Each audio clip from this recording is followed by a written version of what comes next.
सर्वांना ख्रिस्तामध्ये सलाम. मी सुमित बोरगे या शाबाशाच्या धड्यामध्ये आपल्या सर्वांचं स्वागत करत आहे.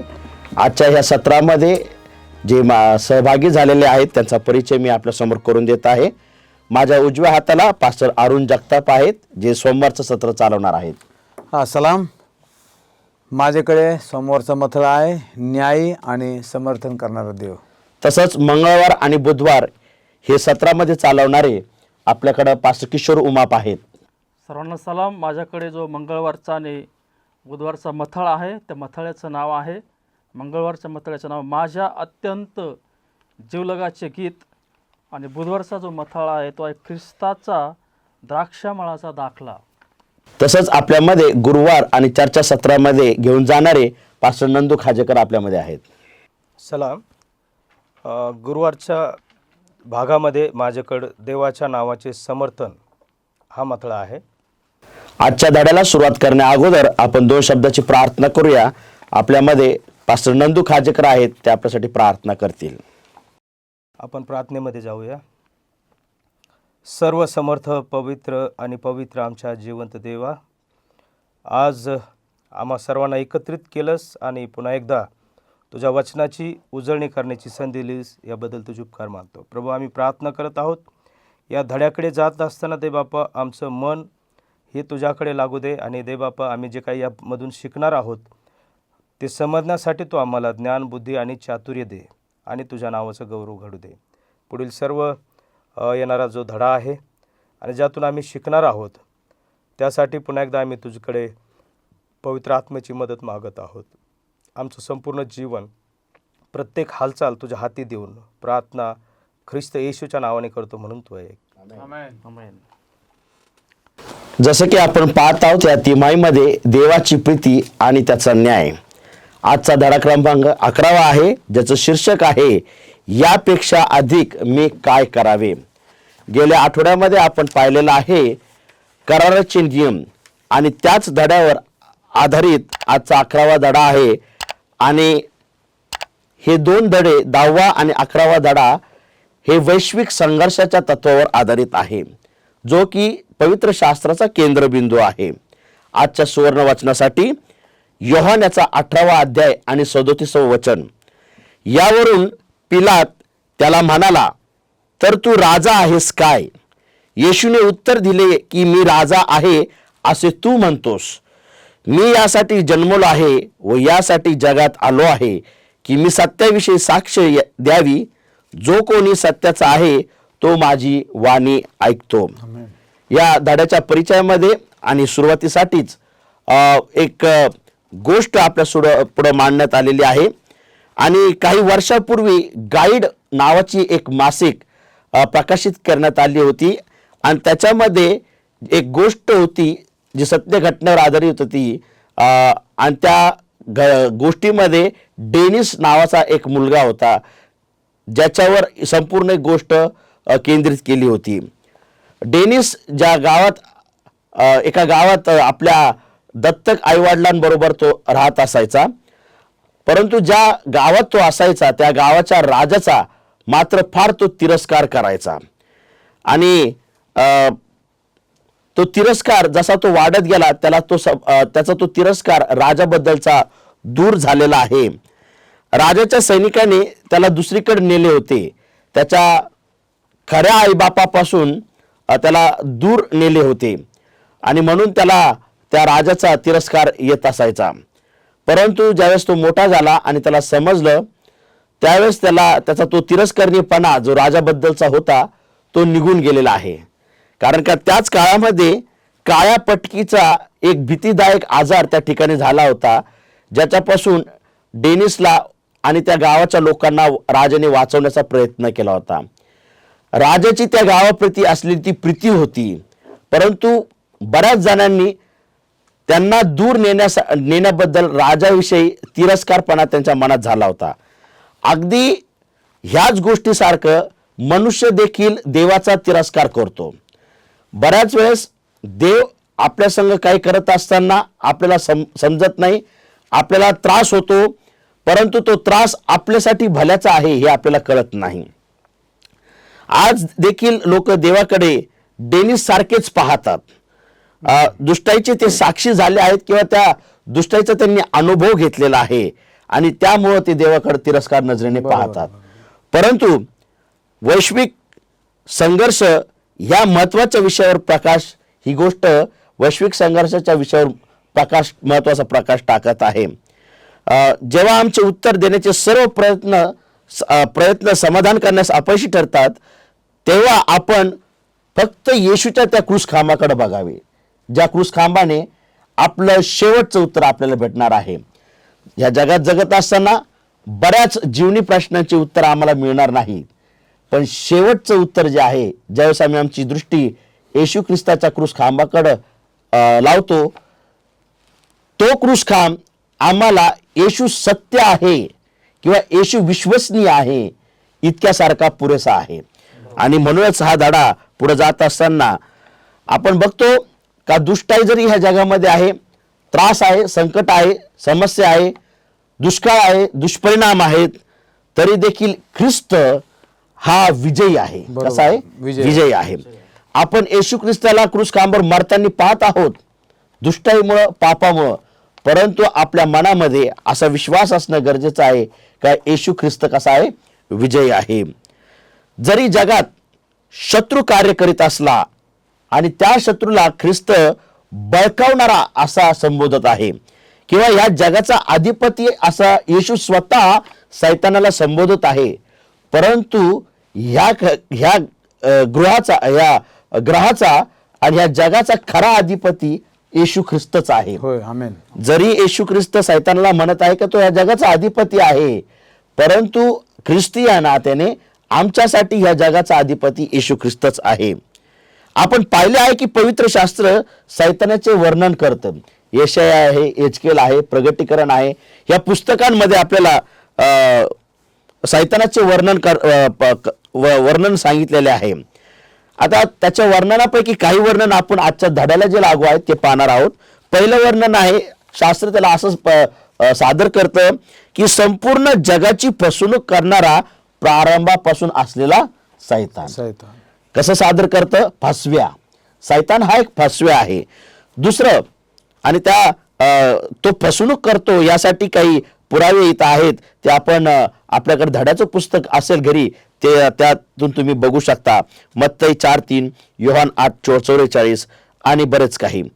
दुसरं, सैतानाला वर्णन करताना शास्त्र सांगतं की तो खोटा आहे, तो आरोप लावणारा आहे, तो निंदा करणारा आहे, तो देवाला व स्वर्गातील लोकांना दोष लावणारा आहे आणि देवाच्या लोकांना देखील तो काय करणार आहे? अपराधी ठरवणार आहे. आणि एवढंच नाही, तर तिसऱ्या मुद्द्यामध्ये असं म्हणलेलं आहे का त्यांनी ह्या जगाला बळकवलं आहे. काय केलेलं आहे? जगाला हिसकून म्हणतो ना आपण, घेतलेलं आहे असं आहे. योहान 12:31 मध्ये आपल्याला पाहायला भेटतं. योहान 14:30 मध्ये तेच आहे आणि योहान 16:11 मध्ये त्याला बळकवणारा असा सैतान म्हणून वर्णन केलेलं आहे.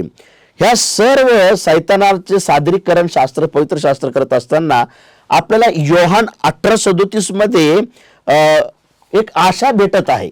काय भेटत आहे? एक आशा भेटत आहे आणि तेच आपलं सुवर्ण वचन आहे. आणि ते वचन काय आहे? त्या वचनामध्ये एक प्रश्न आहे जो पिलात येशू ख्रिस्ताला विचारत आहे, मग काय, तू राजा आहेस का? आणि हेच उत्तर आपल्याला फार महत्वाचं आहे. जरी दुष्टाई आहे, जरी त्रास आहे, जरी निंदा आहे, पण तरी येशू ख्रिस्त ह्या जगाचा कोण आहे?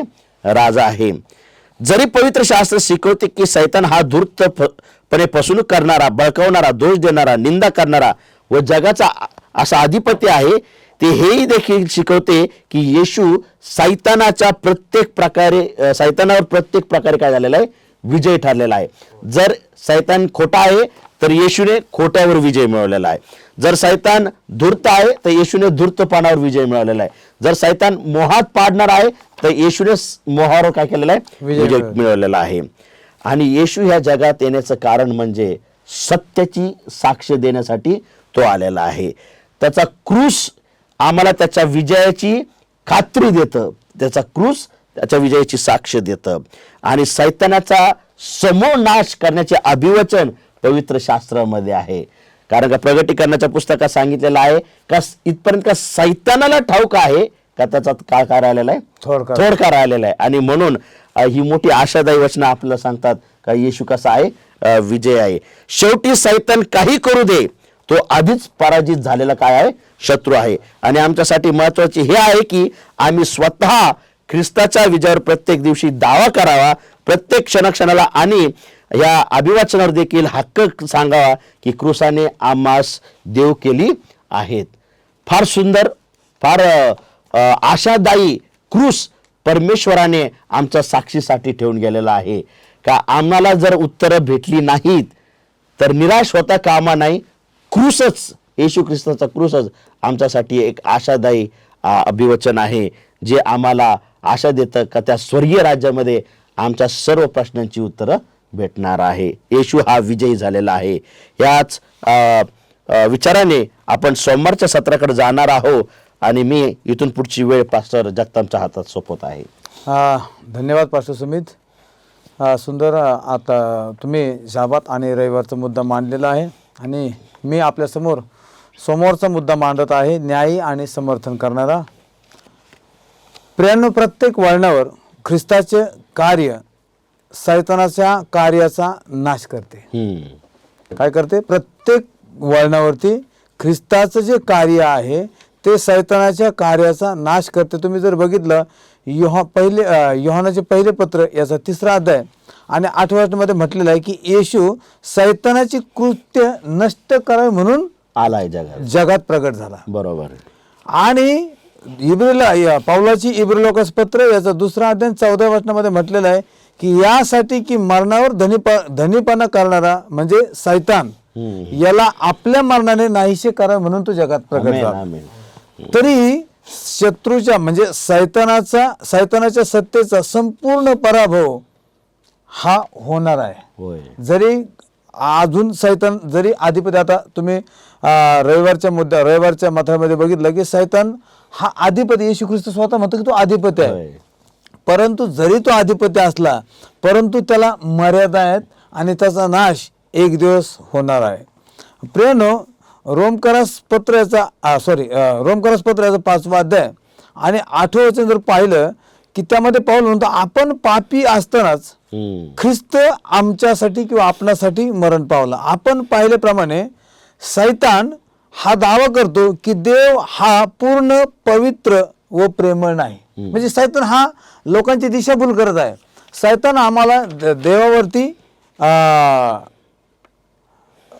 आपण काय म्हणतो त्याला की शंका निर्माण करण्यासाठी प्रवृत्त करत आहे. आणि तो आमच्या कानामध्ये आम्हाला येऊन सांगत आहे देव कधी, हे बघा, जेव्हा आम्ही एखाद्या गोष्टीचा विचार करतो तेव्हा आमच्या देवावरती विश्वास जातो आणि देव जे अभिवचन देवाने आम्हाला पवित्र शास्त्रातून दिलेले आहेत ते आमच्या लगेच लक्षात येते. परंतु सैतान त्याच वेळेस सैतान आमच्या लक्षामध्ये हे आणून देतो की देव कसा आहे, प्रेमळ आहे, प्रेमळ नाही आणि तो पवित्र नाही, हे सैतान आम्हाला सांगतो. तथापि ख्रिस्तामध्ये देवाची धार्मिकता व प्रीती यांचे अंतिम प्रगटीकरण पुरवतं आणि हे आम्ही क्रूसाद्वारे पाहतो.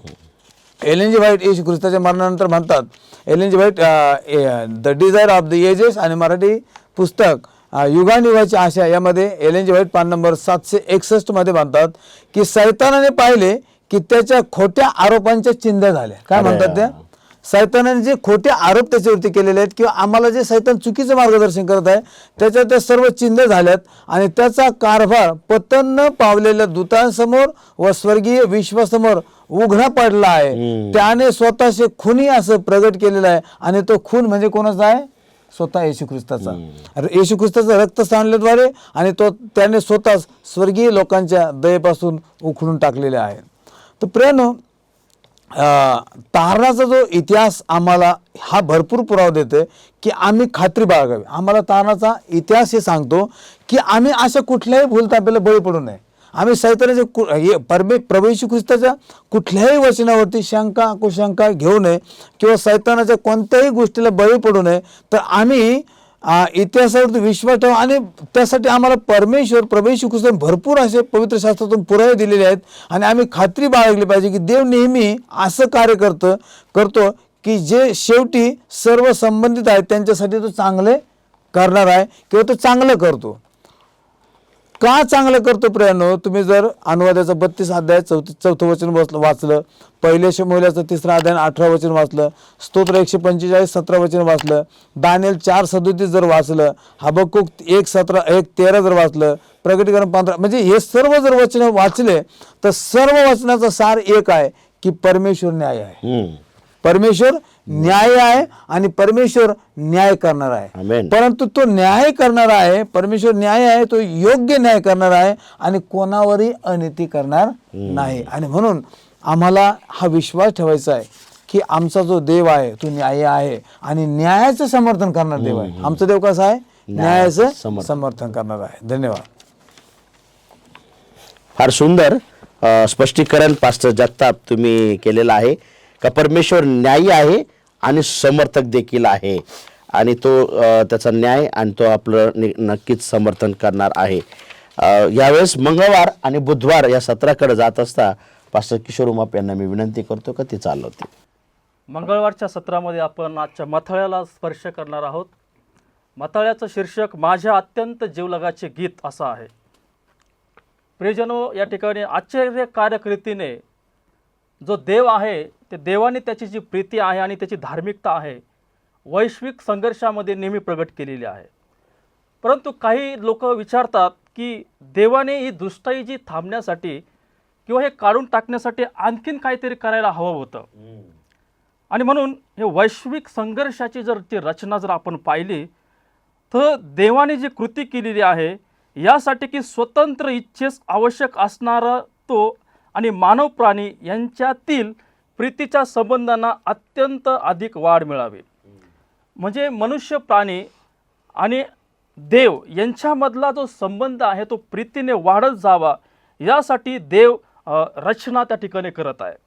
आणि म्हणून या वैश्विक संघर्षामध्ये आजच्या मथळ्यामध्ये लेखक आपल्याला यशायाचं पुस्तक याचा 5वा अध्याय आणि 1 ते 4 वचनामध्ये घेऊन जात आहे. आता या वचनामध्ये नेमकं कोण बोलत आहे असा प्रश्न विचारला आहे. यशाया कोणाबद्दल बोलत आहे?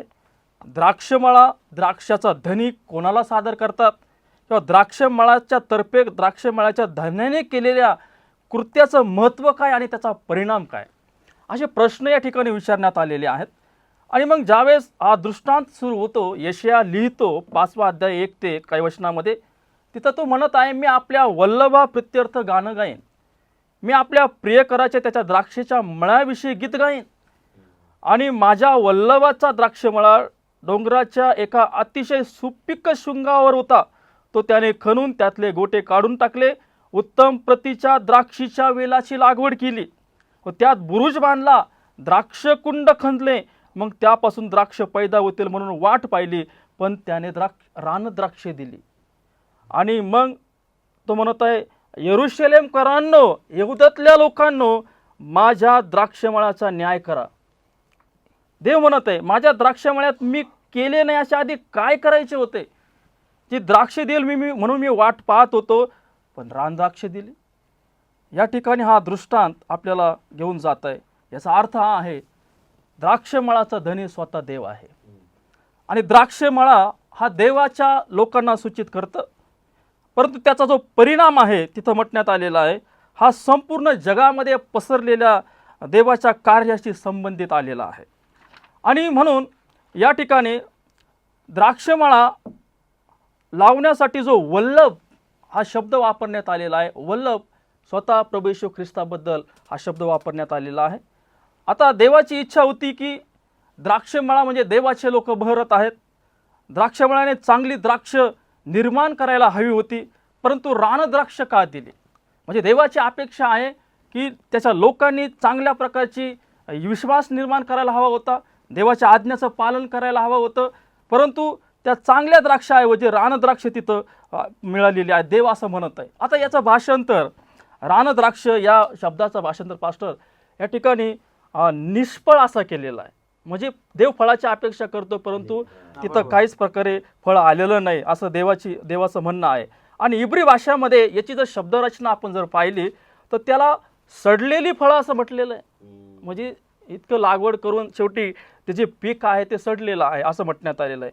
आणि मग देवाच्या द्राक्षमळाने त्या ठिकाणी सडलेली द्राक्ष उगवली असं म्हटण्यात आलेलं आहे.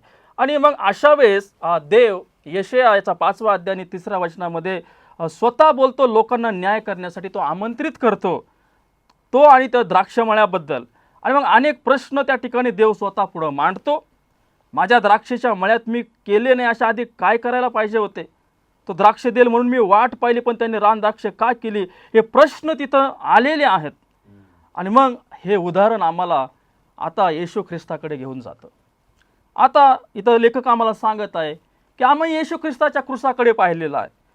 देवाने त्याच्या पुत्राला आमच्यासाठी आणि आमच्या पापासाठी अर्पण म्हणून दिलेला आहे. मग देवाने या द्राक्षमळ्यासाठी वचनाची पेरणी केली. देवाने या द्राक्षमळ्यासाठी चांगल्या योजना आणल्या.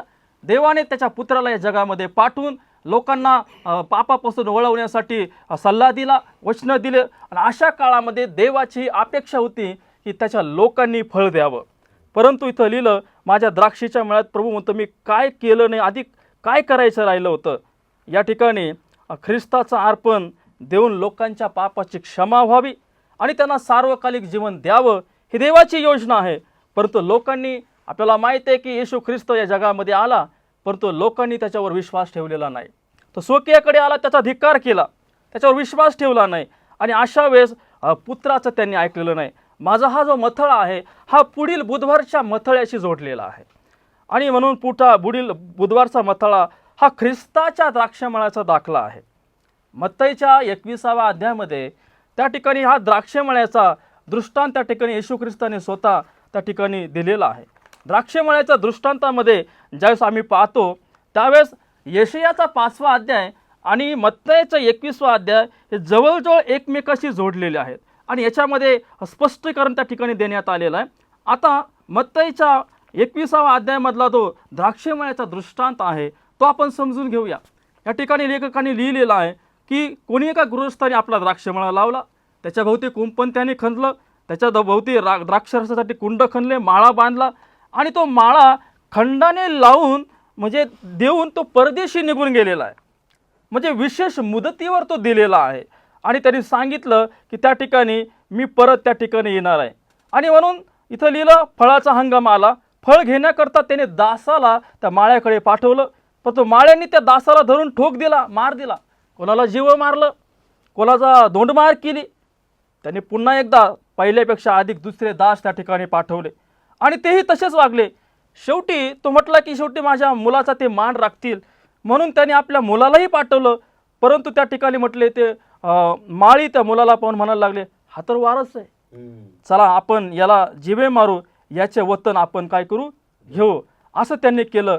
या ठिकाणी हा वारीस म्हणजे प्रभू येशू ख्रिस्त आहे आणि त्या ठिकाणी शेवटी त्या वारसाला पण त्यांनी द्राक्षमळ्याच्या बाहेर काढून जीवे मारलेला आहे.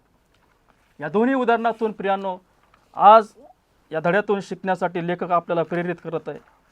देवाची प्रीती आमच्यासाठी फार महत्त्वाची आहे. देवाने जगावर एवढी प्रीती केली यहोवान 3:16 की त्याने आपला एकुलता एक पुत्र दिलेला आहे. आणि म्हणून देवाला हा जो वैश्विक संघर्ष आहे तो त्याच्या दैवी शक्तीच्या आधारावर मिटता आला असता, परंतु त्या ठिकाणी देवाच्या शीलाचा, देवाच्या स्वभावाचं एक सार्वकालिक प्रदर्शन करण्याची गरज होती आणि हे प्रदर्शन ते ख्रिस्ताच्या कार्यामध्ये झालेलं आहे. आणि म्हणून आम्ही या ठिकाणी पाहतो की पुन्हा एकदा क्रूसाची घटना आम्हाला प्रदर्शित करते की या जगामधली असणारी जी दुष्टाई आहे, या दुष्टाई काढून टाकण्यासाठी ख्रिस्ताने त्या ठिकाणी प्रीती केलेली आहे, देवाने प्रीती केलेली आहे आणि त्याच्या पुत्राला या जगामध्ये पाठवलेला आहे. वैश्विक संघर्ष आहे, वैश्विक संघर्षामध्ये दुःख आहे, लोक दुःख सहन करत आहेत, धार्मिक दुःख सहन करत आहे. परंतु लेखक आम्हाला सूचित करू इच्छितो की देव स्वतः दुःख सहन करत आहे. आणि जेव्हा आपण क्रूसाकडे पाहतो त्यावेळेस आपल्याला काय दिसतं? आपल्याला दिसतं पापामुळे दुःख आलंय, पापामुळे वेदना आल्या आणि अशा वेळेस या प्रीतीमध्ये असलेले स्वातंत्र्य इतकं पवित्र होतं की ख्रिस्त ते स्वातंत्र्य, ते दुःख, वेदना आपल्यातर्फे सहन करायला तयार होता. आणि म्हणून यशाया आपल्याला 53:4 सांगतं, आपले व्याधी कोणी घेतले? ख्रिस्ताने घेतले. त्याने क्रूसावर ते व्याधी वाहिले असं म्हटलंय. हे सर्व देवाने आमच्यासाठी केलंय, तारणाची किंमत त्याला मोजावी लागलेली आहे. या दोन्ही मथळ्याचा विचार जर केला द्राक्षमळाचा धनी जो परमेश्वर आहे त्याला आपणास हिशोब देणं आहे, जगाला हिशोब देणं आहे. आणि म्हणून पुत्राला या जगामध्ये पाठवण्यात आलं. पुत्राचा तिरस्कार करू नये, तर उलट या ख्रिस्ताने केलेल्या बलिदानाची आठवण या जगाला व्हावी यासाठी परमेश्वर विशेष प्रकारे या वैश्विक संघर्षामध्ये आपल्याला चालवत आहे. फार छान पास्टर उमाप, आपण मंगळवार आणि बुधवार सत्रामध्ये चालवल्याबद्दल फार मार्मिक असा गोष्टी ह्या द्राक्षमळाच्या दाखल्यामध्ये दडलेल्या आहेत, ज्या तुम्ही प्रेक्षकासमोर आणलेल्या आहेत. ह्याच विचाराने आपण पुढं गुरुवार आणि चर्चा सत्रामध्ये जाणार आहोत आणि पास्टर नंदू आपल्याला या सत्रामध्ये चालवणार आहेत. धन्यवाद पास्टर सुमित. गुरुवारचा जो मथळा आहे तो आहे देवाच्या नावाचे समर्थन. आता इथं देवाच्या नावाचे समर्थन असं हेडलाईन दिलेली आहे आणि लेखक म्हणत आहे की शेवटी प्रत्येक मार्गाने देवाच्या नावाचे समर्थन झाले. देवाच्या नावाचे समर्थन प्रत्येक मार्गाने झालेले आहेत आणि त्याची सुवार्थ देखील सगळीकडे पसरत आहे. पिता, पुत्र आणि पवित्र आत्मा यांच्याद्वारे तारणाच्या योजनेमध्ये परिपूर्ण धार्मिकता आणि देवाची प्रीती कुठल्याही शंकेपलीकडे प्रकट करण्यात आली. देवाची प्रीती कुठल्याही शंकेपलीकडे देवाने ती प्रकट करून आपल्याला दाखवलेली आहे. आणि म्हणून आपण हे बघत असताना पान नंबर 138 असं म्हटलेलं आहे, लेखक सांगत आहे की संपूर्ण पवित्र शास्त्रामध्ये देव आपल्या नावासाठी चिंता व्यक्त करतो का? एखाद्याबरोबर तुमचे खोलवर प्रीतीचे संबंध असू शकत नाहीत ज्याच्या शिलावर तुमचा विश्वास नाही. म्हणजे एखाद्याच्या शिलावरती आपला जर विश्वास नाही तर त्याच्याबरोबर एकदम प्रीतीचे घनिष्ठ संबंध आपले असू शकत नाही. कारण आपल्या मनामध्ये त्याच्या शिलाबद्दलच्या शंका कुशंका आपल्यामध्ये आहेत, म्हणून आपण पूर्णपणे त्याच्यावरती विश्वास ठेवू शकत नाही. आणि म्हणून इथं फार सुंदर असं एक स्पष्टीकरण केलेलं आहे. ते म्हणजेच इथं म्हटलं आहे की जर कोणीतरी तुमच्या पतीला किंवा पत्नीला तुमच्या शिलाविषयी भयंकर खोटे सांगितले तर तुम्ही अशा दाव्याचा सामना करण्यासाठी जे काही शक्य आहे ते कराल. आता एखाद्याने पती पत्नी जे जगात सर्वात जवळचं नातं आहे, जे प्रारंभापासून आहे, पती पत्नीमध्ये जर संशयास्पद विचाराची जर पेरणी केली तर पतीचा पत्नीवरचा विश्वास उडतो, अथवा पत्नीवर जर कोणी त्या विचाराची पेरणी केली तर तिचा आपल्या पतीवरती विश्वास राहत नाही, तर शंका वाढतात. मग अशा प्रकारची परिस्थिती ज्यावेळेस आपल्यावर येते त्यावेळेस आपण आपल्या पत्नीवरती जी प्रीती आहे ती आपण किती प्रेम करतो हे दाखवण्यासाठी भरपूर आपण पुरावे गोळा करतो, किंवा तिला ते समजावं त्यासाठी आपण ज्यावेळेस आपल्या शिलावरती संशय घेण्यात येतो त्यावेळेस आपण फार कसोशीने प्रयत्न करतो की मी तसा नाही. आणि म्हणून या वैश्विक संघर्षामध्ये देवाच्या शिलावरती फार मोठा आघात करण्यात आलेला आहे. तो सैतानाने केलेला आहे की शंका उत्पन्न केलेल्या आहेत. आणि मग म्हणून देव त्या शंका खोडून टाकण्यासाठी त्याने त्याचं प्रेम, त्याची प्रीती काय केलेली आहे आपल्याला दाखवलेली आहे. आणि देव आपल्या शंका दूर करण्यासाठी त्याने आपला एकुलता एक पुत्र देखील काय केलेला आहे वधस्तंभावरती दिलेला आहे, अर्पण केलेला आहे. तरी देखील आपल्या मनामध्ये शंका येतात. तरी आज देखील आपण देवाच्या अस्तित्वावर म्हणावं किंवा देवाच्या चांगुलपणावर आपल्या मनामध्ये शंका येतात. ज्यावेळेस आपल्यामध्ये आपल्या कुटुंबामध्ये किंवा आपल्या वैयक्तिक संकट ज्यावेळेस येतात त्यावेळेस आपण घाबरून जातो आणि मग साहजिकच आपल्या मनामध्ये विचार येऊ लागतात, मी तर खूप धार्मिक आहे आणि मी खूप देवाला आवडेल अशा प्रकारचं जीवन जगत आहे, तरी हे संकट माझ्यावरती का आहेत. आणि मग निश्चितच आपल्या मनामध्ये देवाच्या चांगुलपणाबद्दल काय होतात शंका निर्माण होतात. परंतु इथं लेखकाने फार सुंदर प्रकारे इथं मांडणी केलेली आहे. आणि म्हणून त्यासाठी काय केलेलं आहे, पती आणि पत्नी याबद्दल म्हटलेलं आहे. कारण जर अशा दाव्यावर विश्वास ठेवण्यात आला तर ती तुमचे प्रीतीचे संबंध तोडून टाकेल. पती पत्नी यांच्या मनामध्ये ज्यावेळेस शंका निर्माण होतात एकमेकाबद्दलच्या, त्यावेळेस इथं असं म्हटलं की अशा वेळेस काय होतं, तुमचे प्रीतीचे संबंध तोडून, ते शंका प्रीतीचे संबंध तोडून टाकतात. आणि म्हणून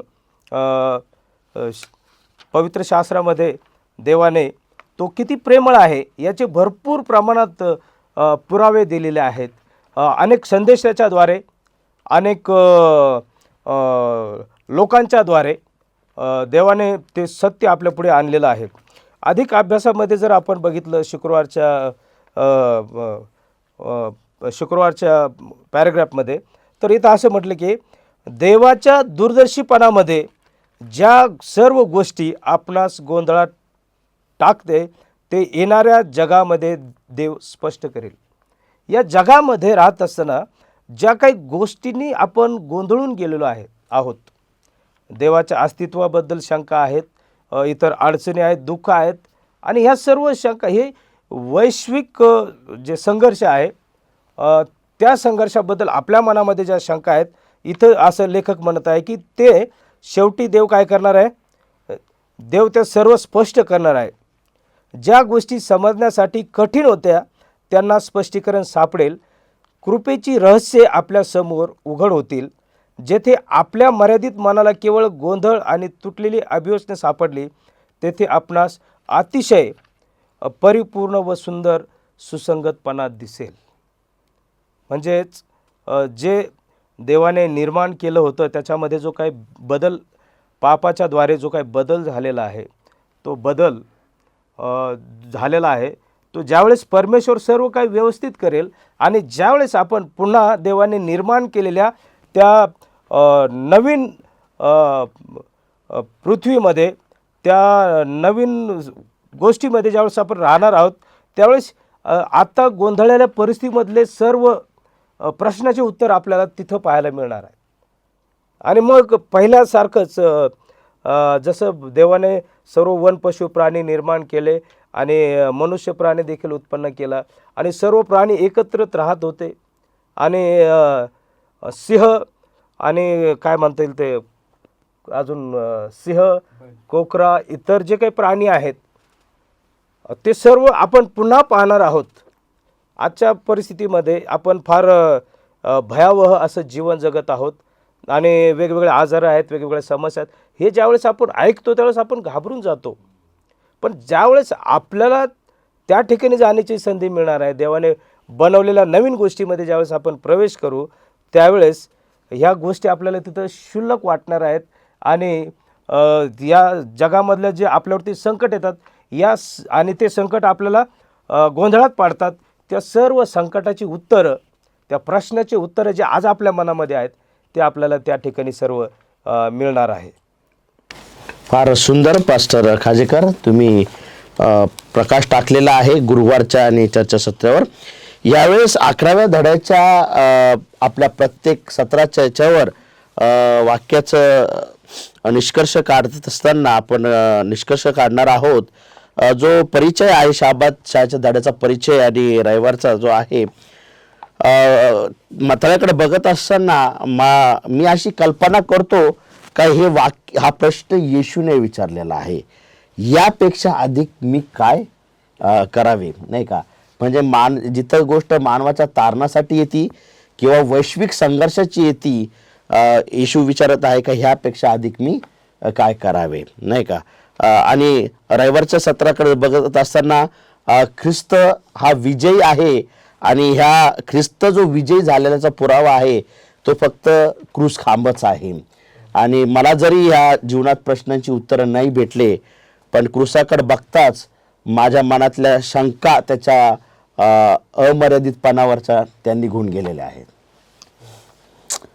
जो समोरचा मथळा जो आहे न्यायी आणि समर्थन करणारा, तर मला एका वाक्यात सांगायचं आहे. त्याचं तात्पर्य हे आहे, त्यातून निष्कर्ष हा निघतो की परमेश्वर न्यायी आहे आणि तो योग्य न्याय करणारा आहे, तो अनिती मात्र करणार नाही, हा माझा विश्वास आहे. मला तर असं वाटतं की मी जो मथळा घेतलेला आहे त्याचं कन्क्लुजन आपण जर बघितलं तर तिथं आपल्याला असं दिसतंय की द्राक्षमळा म्हणजे देवाच्या लोकांमध्ये परमेश्वर त्याचं कार्य पुत्राच्याद्वारे अजूनही करत आहे. आणि अशा वेळेस ख्रिस्ताच्या अर्पणाकडे आपण विशेष लक्ष द्यावं आणि आपल्या पापाची क्षमा व्हावी, सार्वकालिक जीवन मिळावं याकडे आपण अधिक लक्ष द्यावं. आणि देवाची प्रामाणिक ही इच्छा मनुष्यासाठी राहणार आहे आणि ती आहे की आपण चांगल्या प्रकारची फळं देणारे लोक असावेत. चांगल्या प्रकारच्या त्या ठिकाणी देवाच्या पुत्राचा आपण स्वीकार करावा. आणि गुरुवारच्या मथळ्याचा विषय आहे की देव या ठिकाणी जो द्राक्षमळाचा धनी आहे तो लवकरच न्याय करण्यासाठी या जगामध्ये लवकर येणार आहे. आणि म्हणून अशा काळामध्ये आपण येशू ख्रिस्त जो आहे पुत्र त्याचा तिरस्कार करू नये, तर उलट आपण त्या ख्रिस्ताच्या बलिदानाची आठवण करून आपण पुन्हा एकदा आपला जो द्राक्षमळा आहे तो बहरला कसा जावा, तो चांगल्या पद्धतीने, चांगल्या विश्वासाने आणि वचनाने त्याच्यामध्ये राहून देवाशी प्रामाणिक राहण्यासाठी आपण विशेष प्रकारे तयारीत असलं पाहिजे. गुरुवारचा जो मथळा आहे, देवाच्या नावाचे समर्थन.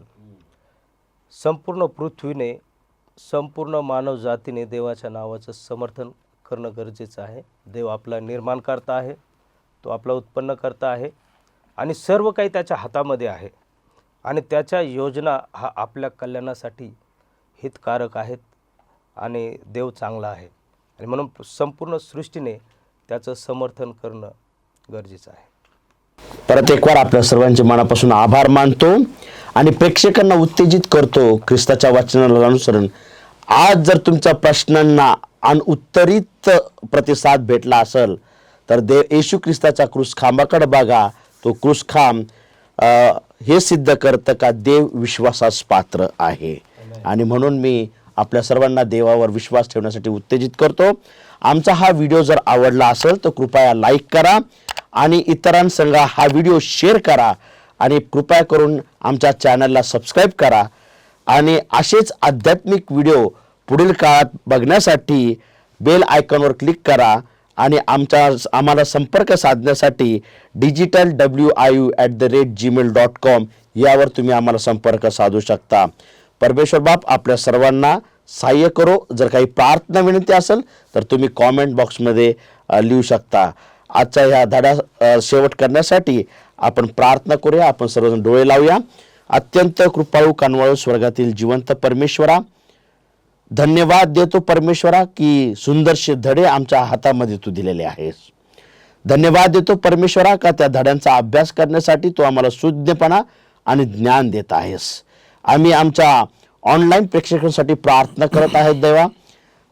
त्यांच्यापर्यंत हा संदेश जात असताना सर्वांची मनस्थिती तुझ्या हातामध्ये घे परमेश्वरा आणि तुझा आनंद, तुझी शांती त्यांच्या मनामध्ये स्थापन व्हावी.